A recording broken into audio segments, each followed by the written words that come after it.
आज हम जिस फुटबॉलर की बात करेंगे, he was the original wonder kid, और rather I will call as a wonder boy due to his maturity. Guys, we are going to speak about the gem who lost his shine. We are going to speak about a person who was mature before his age. We are going to speak about a person जिन्होंने 21 साल की उम्र में 1958 में Manchester United के लिए almost 177 appearance कर ली थी और 21 गोल मार लिए थे. We are going to talk about the legend at the age of 21, Duncan Edwards. Dudley में पैदा हुआ ये इंसान बचपन से ही फुटबॉल का शौकीन था और 5 फुट 10 फुट की हाइट के साथ he was a very passionate और वेरी हाई स्टेमिना पर्सन. 12 साल की उम्र में सर मैट्स बसबी की famous team the Busby Babes का वो पार्ट की शुरुआत हुई. 1952 में 14 साल की उम्र में मैनचेस्टर यूनाइटेड ने उनको साइन किया एंड उसके बाद जो उन्होंने किया है वो हिस्ट्री में है. 18 साल की उम्र में उन्होंने इंग्लैंड के लिए डेब्यू कर लिया था, जो कि रिकॉर्ड था 1998 तक until Michael oven made his debut. The record which stood till, आप ये देख लीजिए कि 45-46 ईयर्स तक, 44-45 ईयर्स तक ये रिकॉर्ड रहा. Duncan Edwards was the legend who lost his life in Munich air. जो 8 प्लेयर्स मरे थे मैनचेस्टर यूनाइटेड के, उनमें से अनफॉर्चुनेटली एक डंकन एडवर्ड्स थे and he was the only one who was able to fight for his life for 15 days, but due to multiple organ failures वो नहीं बच पाए. एंड पता है गाइज, मेरे को है ना, जिस चीज़ का फुटबॉलिंग दुनिया में, बीइंग एन आर्सेनल फैन, हमने वाली 20 साल से टाइटल नहीं जीता हो, हमने कभी चैम्पियंस लीग को टच भी नहीं किया हुआ हो, कोई यूरोपियन ट्रॉफी को टच नहीं किया हुआ हो. Being an footballer fan and being a football fan और बीइंग ए आर्सेनल फैन, अगर किसी चीज़ के लिए मेरे को सबसे ज़्यादा दुख होता है ना, किसी चीज़ के लिए, तो वो होता है आप सब फुटबॉल फैंस, हम सब फुटबॉल फैंस के लिए, कि हम लोग वो नहीं देख पाए कि डंकन एडवर्ड्स क्या कर सकते थे.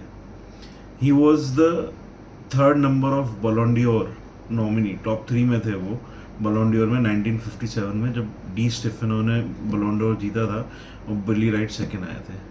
He was the only person जो मेरे नॉलेज में और जो काफ़ी लोगों के नॉलेज में भी होगा, जिसको 1958 के यूरोपियन चैम्पियनशिप मैच, मतलब champions league match against real Madrid के स्टेडियम में जब उन्होंने वो मैच खेला, तो मैच भली मैनचेस्टर यूनाइटेड 3-1 हार गई, जिसका फर्स्ट लेग यूनाइटेड पे 2-2 ड्रॉ हुआ था. तो अल्टीमेटली भली वो लेग और वो दोनों मैचेस के बाद रिजल्ट ये हुआ सेमीफाइनल का 1957 चैम्पियंस लीग का, कि भाई यूनाइटेड बाहर हो गई रियल मैड्रिड के द्वारा. लेकिन रियल मैड्रिड इतनी इम्प्रेस हो गई थी डंकन एडवर्ड्स से कि उन्होंने डंकन एडवर्ड्स को एक गोल्डन घड़ी गिफ्ट करी. और पता है, डंकन एडवर्ड्स ने उसको इतने संभाल के रखा कि जब वो हॉस्पिटल में थे डेथ के टाइम पे, तो उन्होंने हमारे चहेते, मैनचेस्टर यूनाइटेड के चहेते सर बॉबी चार्ल्टन से पूछा कि मेरी वो घड़ी कहाँ है. और फिर उनको बोला कि भाई वो घड़ी सही सलामत है, और उनको फिर वो घड़ी पहनाई. भाई उन्होंने अपना लास्ट लीग मैच जो खेला था, वो खेला था आर्सेनल के against before he lost his life. And जब वो हॉस्पिटल में थे, जब उनको होश भी आया था, तो उन्होंने अपने टीममेट से यही पूछा था कि what time is the kick off, जब जो एक लीग मैच आने वाला था, जबकि उनकी हालत नहीं थी, लेकिन फिर भी उनके माइंड में है ना फुटबॉल ही चल रहा था. जिम मर्फी, जो कि वेल्स के असिस्टेंट मैनेजर रहे हुए, वेल्स के मैनेजर थे, और sir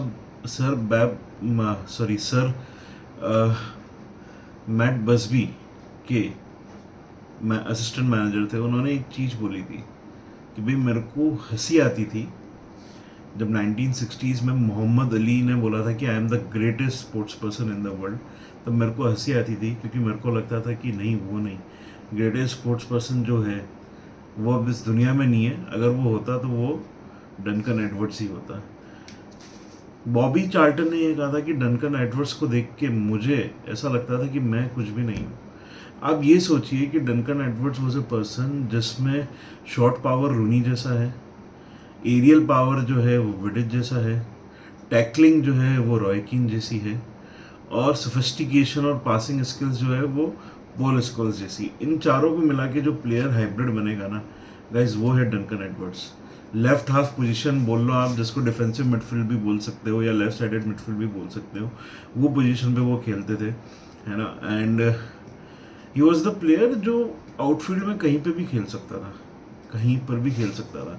there is a match, जब मेरे को जो मैंने सीखा है और जो मैंने पढ़ा है, देयर वाज अ मैच जहाँ पे जब मैनचेस्टर यूनाइटेड का एक स्ट्राइकर इंजर्ड हो गया था, तो उन्होंने एज ए इमरजेंसी स्ट्राइकर वो मैच स्टार्ट किया, और ड्यूरिंग द मैच एक डिफेंडर इंजर्ड हो गया, तो उन्होंने वो मैच एज ए डिफेंडर ख़त्म किया। ये वर्सलिटी मेरे को आज के किसी भी प्लेयर में दिखा दो कि someone who is started as a striker और finish the game as a central defender. एक प्लेयर मेरे को बता दो जिसने पिछले 15 साल में ऐसा किया हो। एक प्लेयर मेरे को नहीं याद आ रहा कि किसी ने ऐसा किया हो, है ना। टेम्पररी 1 मिनट 2 मिनट के लिए समझ में आता है, लेकिन मेरे को नहीं याद आ रहा कि कोई भी ऐसा प्लेयर 15-20 साल में आया हो जो वो स्ट्राइकर में स्टार्ट करे और एंड करे as a central defender without red card situation, just injuries and substitution. तो this is what was Duncan Edwards was. Bobby Charlton ने एक चीज़ और कही है कि भाई अच्छा, बॉबी चार्ल्टन का मैं इसलिए नाम ले रहा हूँ क्योंकि Bobby Charlton was the best friend of Duncan Edwards. Best friend थे, लंगोटिया थे, जिगरी यार थे। तो जो भी हमने कहानियाँ सुनी है, जो भी सुना है, उसमें से बॉबी चार्ल्टन की बात इसलिए मैंने रखती है क्योंकि उन्होंने उनको करीब से देखा है। 1957 का जो चैंपियंस लीग की मैच की मैं बात कर रहा था, मैड्रिड और यूनाइटेड के बीच वाला, उसमें Bobby Charlton was sitting on the bench और एडवर्ड्स खेल रहे थे। ये एडवर्ड्स का कमाल था गाइस, ये एडवर्ड्स का कमाल था। बॉबी चार्ल्टन उनसे 1 साल छोटे जरूर थे, लेकिन बॉबी चार्ल्टन का रिकॉर्ड जो है गोल्स का, जो 49 गोल्स उन्होंने इंग्लैंड के लिए किए हैं, which was a record till Rooney broke it, या मैनचेस्टर यूनाइटेड के लिए जो उन्होंने 249-250 गोल्स मारे हैं, which was again a record until Rooney and then Ryan Giggs broke it in 2008 and 2017। Guys, ये कोई मामूली या आम बात नहीं है ना। He was a record holder. और वो जब ये बोलता है कि मैंने फ्रैंक बैकेंजर को खेलते हुए देखा है अपने साथ या अपने अगेंस्ट, अल्फ्रेड डी स्टीफानो को देखा है ना। I have played with George Best, I have played with Billy Wright, I have played against Pele. ये सब ग्रेटेस्ट प्लेयर में नहीं रहते अगर उस दिन डंकन एडवर्ड्स की मौत या डंकन एडवर्ड्स की डेथ नहीं होती। तो Duncan Edwards would have been the greatest ever footballer अगर ये सब जो म्यूनिच एयर डिजास्टर हुआ था वो नहीं होता। उस दिन वो पायलट जबरदस्ती फ्लाइट नहीं उड़ाता, तो आज मैनचेस्टर यूनाइटेड का वो प्लेयर क्या हिस्ट्री कर चुका था। He would have been 88 years. He born on 1 October 1936। October month की पैदाइश है, इसीलिए हम अक्टूबर में ये वीडियो बना रहे हैं। And just to give you an history about what Duncan Edwards was. ये चीज़ थी भाई। पहले ले लो, अल्फ्रेडिनो स्टीफानो ले लो, ये सब शायद फीके पड़ जाते अगर डंकन एडवर्ड्स जो है वो उस दिन नहीं मरते।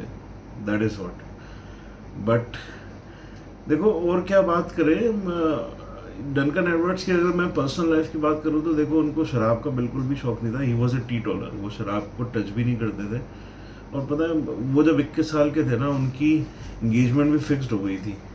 तो आप सोचो कि जो उनकी फ्योंसी थी उन पर क्या गुजरी होगी जब इस तरह से डंकन एडवर्ड्स की मौत हुई। And Duncan Edwards was very athletic, very very athletic. आप ये समझ लो कि भाई वो चार्ल्टन से 1 साल ओल्ड थे, लेकिन he was someone who would put Bobby Charlton into Shem.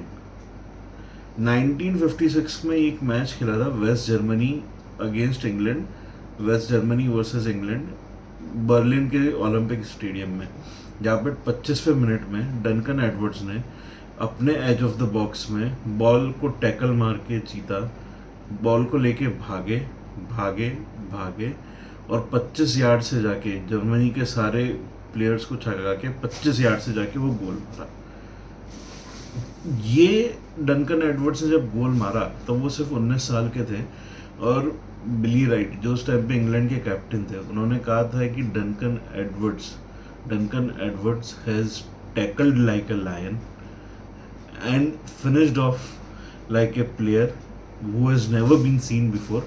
और उसके बाद सबके लोगों पे एक ही नाम था दोस्तों, वो था Duncan Edwards and Duncan Edwards. तो मैं इसलिए देखो, मैं ना आप लोगों के लिए ऐसी ऐसी स्टोरीज इसीलिए ला रहा हूँ क्योंकि ये फुटबॉलर अगर शायद आज उस टाइम पे म्यूनिक एयर डिजास्टर में अगर इसकी डेथ नहीं होती तो शायद he would have been the greatest footballer ever. वो शायद 1966 के वर्ल्ड कप में जब बॉबी चार्ल्टन ने वर्ल्ड कप जीता अंडर हिज ओन कैप्टनसी, शायद उस वर्ल्ड कप में कैप्टन डंकन एडवर्ड्स होते। क्या पता इंग्लैंड उससे पहले भी वर्ल्ड कप जीत जाता, 1958 का या 1962 का भी वर्ल्ड कप जीत जाता। तो ही वॉज अच्छा, आजकल है ना ये वंडर किड बहुत चलता है, but I would call Duncan Edwards a wonder boy. Why wonder boy? Because he was matured at his age, so much matured at his age, and he was like a proper passionate. उनका stamina बहुत ज़्यादा था football में। He could have run miles and miles without tiring. मतलब जैसे बोलते हैं ना कि यूनाइटेड का एक प्लेयर था पार्क जी सुंग, उसके 3 लंग्स थे। ये चीज़ ऐसी थी कि डंकन एडवर्ड्स के भी 3 लंग्स हुए होंगे क्योंकि वो बिल्कुल भी नहीं थकते थे। तो ये स्टोरी थी डंकन एडवर्ड्स की guys. Sadly the player is no more and we have lost him, but शायद अगर वो शायद वो म्यूनिच एयर डिजास्टर अगर नहीं होता तो शायद डंकन एडवर्ड्स हमारे सामने होते। मैं आपको एक और पर्सपेक्टिव देता हूँ। आप लोगों ने जॉर्ज बेस्ट का नाम सुना होगा, है ना। जॉर्ज बेस्ट जो है वो 31-32 के आसपास शायद रिटायर हो गए थे, and he was the best midfielder और player of Manchester United. Top 3 में अभी भी वो आते होंगे, है ना, अगर हम बात करें तो लोग बोलते हैं कि अगर जॉर्ज बेस्ट को थोड़ा सोफिस्टिकेटेड कर दो और थोड़ा डिसिप्लिन कर दो, है ना, no smoking, no alcohol, no लड़कीबाजी एंड ऑल, है ना, और उसको 5 टाइम्स मल्टीप्लाई कर दो, तब जाके आप डंकन एडवर्ड्स के आसपास पहुंच पाओगे। ये डंकन एडवर्ड्स थे। 1956 में जब उन्होंने मैनचेस्टर यूनाइटेड के लिए डेब्यू किया था, है ना, सॉरी 1953 में जब उन्होंने मैनचेस्टर यूनाइटेड के लिए डेब्यू किया था 16 या 17 साल की उम्र में, तब किसी ने सोचा नहीं था कि ये प्लेयर इतना आगे जाएगा। 13 साल की उम्र में यूनाइटेड ने उनको as a youth player sign कर लिया था, 13-14 साल की उम्र में। तो this is what Duncan Edwards was guys. And इसी तरह की स्टोरीज सुनने के लिए, जानने के लिए, देखने के लिए ये चैनल देखते करिए, लाइक करिए, सब्सक्राइब करिए और फैला दीजिए।